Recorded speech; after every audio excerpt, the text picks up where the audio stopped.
Gas cylinder blast হয়ে যে ফ্ল্যাটটাতে আগুন ধরে, তো আমরা সিঁড়ি বেয়ে 4তলায় ওই বাসায় চলে আসলাম। এটার বরাবর নিচে 3তলায় হচ্ছে আমার হাজব্যান্ডের ফ্রেন্ডরা থাকে। তো আমরা সরাসরি 4তলায় আসলাম। এই যে আন্টিটা কাপড় পরা, উনি নাকি গ্যাস সিলিন্ডারে আগুন জ্বালতে গেছে আর তখন ব্লাস্ট হয়েছে।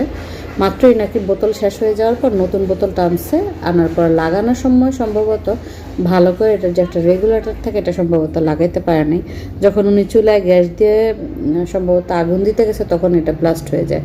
ভাগ্যিস বাসার কেউ আহত হয়নি বা ওই আন্টিরও কিছু হয়নি।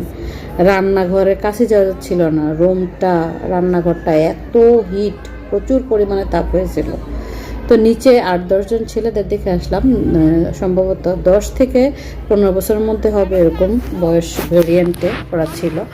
তো ওরা দৌড়ে এসে নাকি এরকম বিছানা থেকে কম্বল ল্যাব যা পাইছে সব ভিজাইয়া চাপা দিয়া ধইরা হচ্ছে সিলিন্ডারটা বন্ধ করে।